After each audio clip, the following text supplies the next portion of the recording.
Vitrification is a process by which eggs or embryos can be cryopreserved so that the cells are allowed to stay in a glass-like state.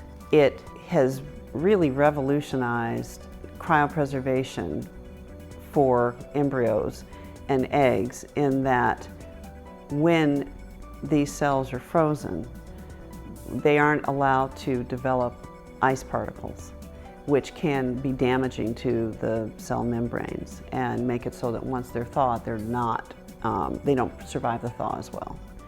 With vitrification, because there is no opportunity for ice crystal formation, the embryos and the eggs are preserved so well that when they're thawed, it's almost as if they were never cryopreserved in the first place.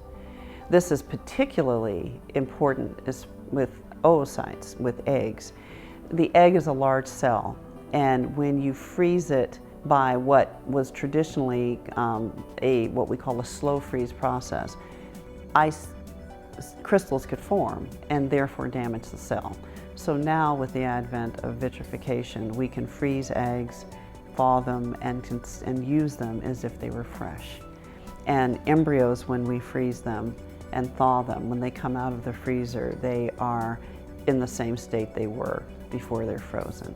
So for IVF, it's great because cryopreserved embryos can give pregnancy rates that are very similar to the pregnancy rates that we have with fresh embryos.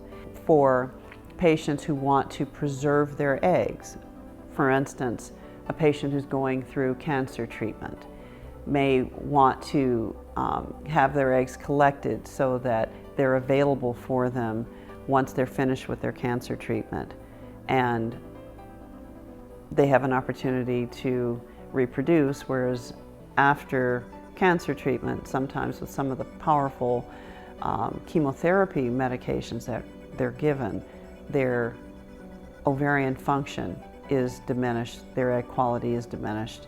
And so by freezing them ahead of time, they have an opportunity to come back and still be able to benefit and hopefully reproduce.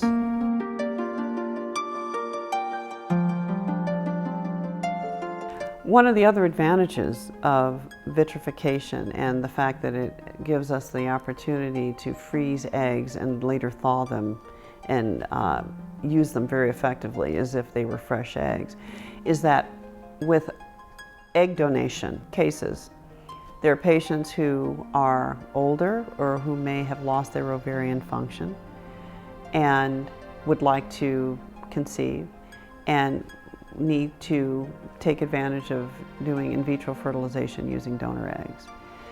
It is a cumbersome process that typically entails synchronizing a recipient cycle with the donor cycle and stimulating the donor. The coordination that is necessary with synchronizing the donor and the recipient can be very cumbersome. The opportunity to stimulate donors, retrieve their eggs, and then freeze them makes that process much less cumbersome.